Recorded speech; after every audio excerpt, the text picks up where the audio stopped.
Tackling all your questions about maintenance today on Office Hours. Welcome, I'm Dr. Meghan. I'm a board-certified obesity medicine physician and weight loss coach, helping you cut through the pseudoscience and confusion in weight care.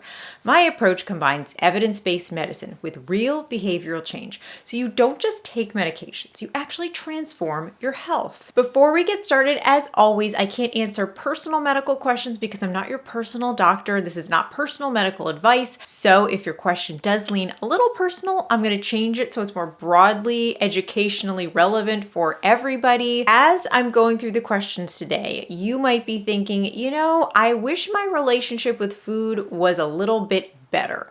I wish I was able to get myself to exercise. If that's you, click on the link below, book a discovery call, and I will tell you all about how I help people just like you. And let's get started. All right, first question. I have been on Zepbound for 4.5 months. I lost about 60 pounds and I'm about 9 pounds away from my goal weight. Congratulations.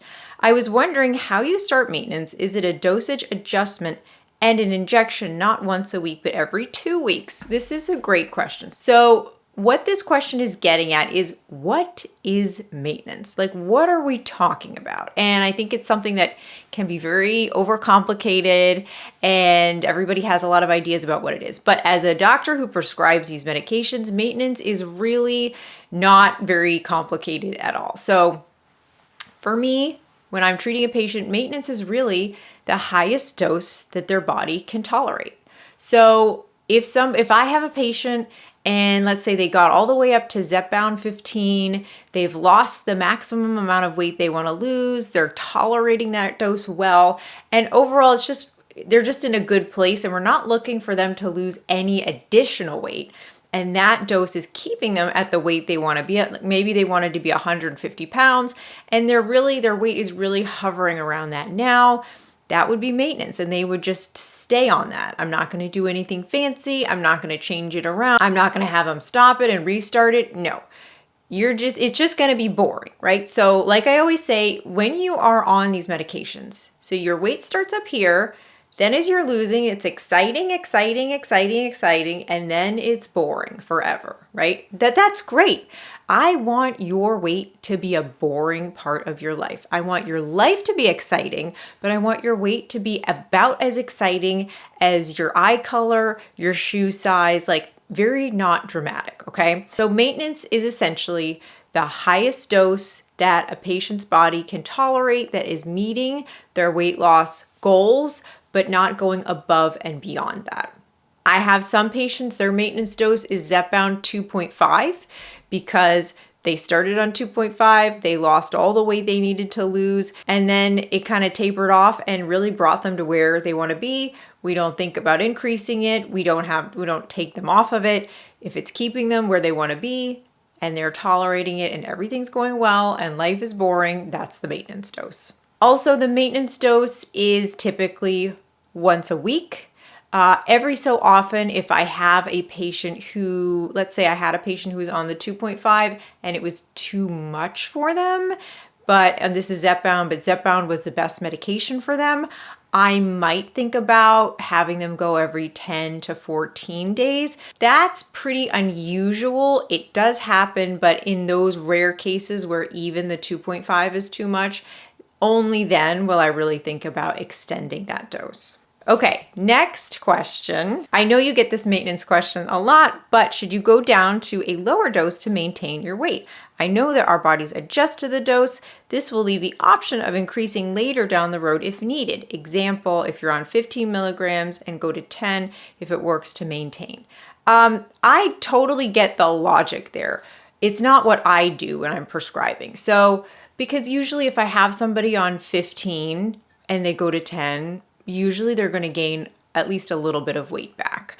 If they're tolerating 15, if it's meeting their weight goals, if that's their true maintenance dose, I'm not going to bump them down. And also this is what the research shows for tirzepatide. When patients were on that for an extended period of time, they not only maintain their weight, but sometimes they even lost a little bit more.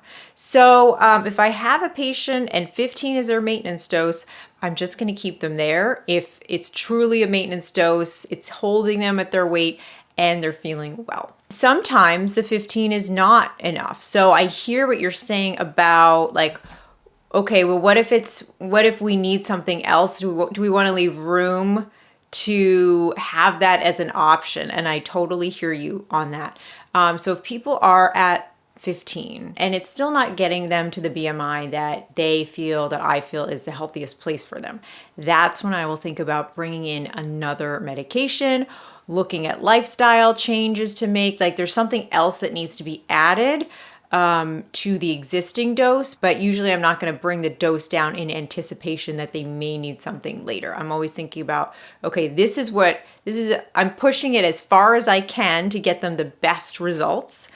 And then I'm adding something else on top of that if it's necessary. But it's a great question. Thank you. It doesn't really make sense. So this is about the less effective over time video. Okay. It's another maintenance question. This doesn't really make sense. So you start out on a low dose and then you keep increasing the dose because at a certain point, the lowest dose isn't doing it for you, yet there is some sort of magic that happens when you get to the higher dose that makes it last forever. I've been looking at the message boards and people over a long enough time frame eventually find their appetites start rebounding and their cravings do as well, and then the weight starts creeping up.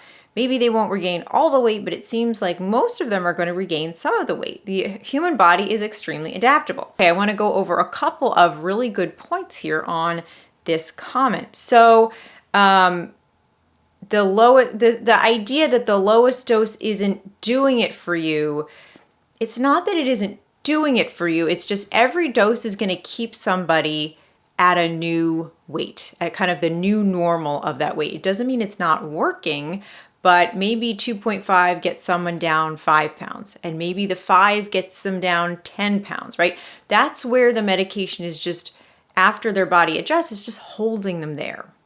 And so it's the same thing at the highest dose, it's just holding them at a new weight level. And sometimes we know within a month where that dose is going to hold them, and sometimes it takes a couple months, sometimes it takes almost a year for people to stop losing weight at one dose, right? So it's not that the lowest dose isn't working, it's just holding them at a dose that's not the level that they want to, that's holding them at a weight that is not their goal weight yet. Yeah, so essentially there's no magic when you get to the highest dose, it's holding them at more weight loss than the lowest doses. But the idea is the same. People find that their appetites start rebounding and their cravings do as well. That can happen for some people where they find that, okay, I've started this a year ago, and since I've been on it, my appetite isn't as suppressed as it was, right? Especially those first couple months, a lot of patients notice, wow, my appetite is very, very different. It's very low, and my cravings are virtually gone. Sometimes that persists forever, and sometimes it kind of normalizes, right? Not normalizes, but it gets a little closer. It's not as like 100% suppressed, which is good. I don't want somebody's appetite 100% suppressed. That's not healthy either. So it's going to kind of find a new balance. So the appetite, the food noise, it may come back a little bit. It doesn't seem to really have an effect on people's weight. But what does happen, what you really have to be careful of in maintenance, is forgetting all the things that got you to your goal weight. So it's not just the medication, but it's also the lifestyle changes. And anytime somebody has gained a significant amount of weight in my clinic on their weight medication, it's always been because something else has been going on. They either stopped working out or their eating has drastically changed. So this is really a pitfall of maintenance, is that we just tend to forget like all the things that got us to where we are.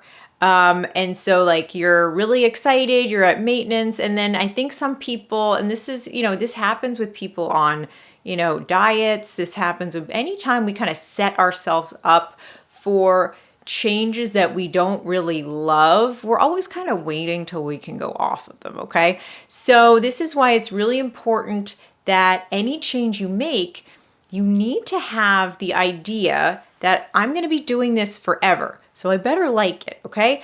If I'm running 3 days a week and if I'm honest with myself, I don't like to run. I should not be running. I should find a different way to work out because there's plenty of ways to work out that don't involve running. If I think about 20 years from now, am I going to want to be running? And the answer is no.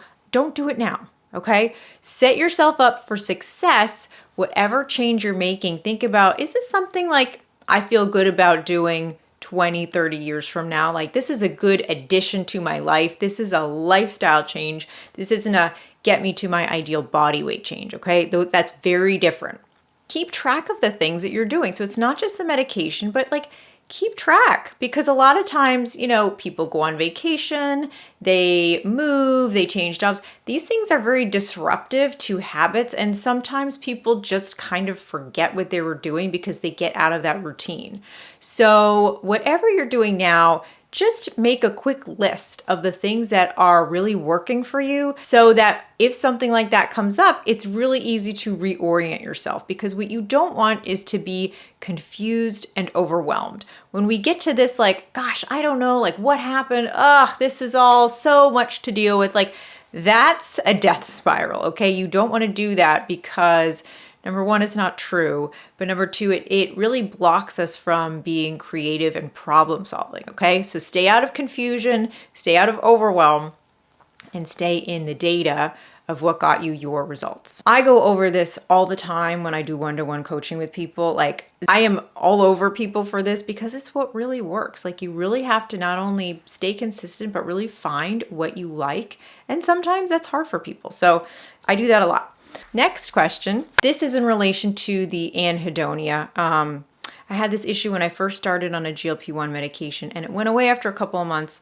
I think food is so closely tied to satisfaction that it's not surprising there can be some mental challenges associated with that, which is so true. And also it reminded me that when somebody's been using food for entertainment or to kind of cover up uncomfortable feelings, when you no longer have food as entertainment, you're left with all those uncomfortable feelings.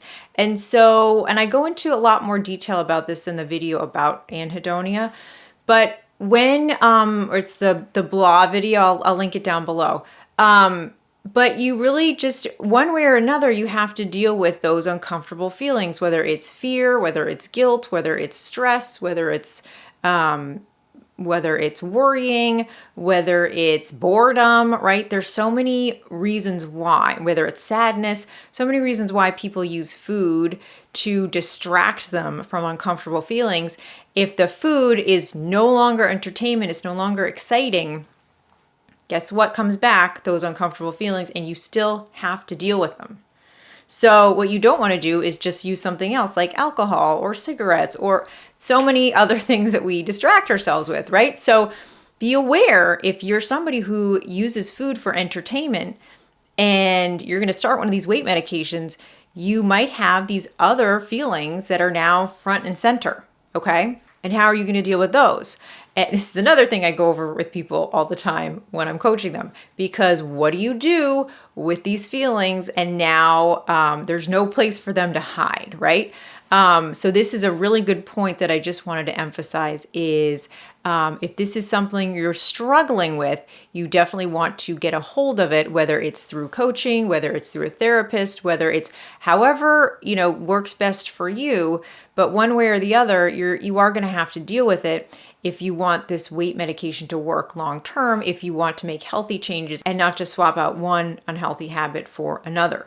So thank you so much. And I know a lot of you have been dealing with that kind of anhedonia blah factor in a variety of different ways. So let me know if that video resonated with you, because I think a lot of the feedback that I've gotten is that it definitely has. If you have a question, these questions come from the community, so you can leave it on this video or you can leave it on another video. I will find it and add it to the list. Again, if you want to work with me one-on-one, I work with people who have those issues with food, who feel like they're using food to deal with their feelings and they're on a medication and they're not getting the results they want, or they really feel they can't motivate themselves to exercise, or so many other things that come up that we can't depend on the medication to do. And we want to make sure we're getting the best results. So I will leave that info down below. You can schedule a discovery call with me to find out all about how I help people just like you.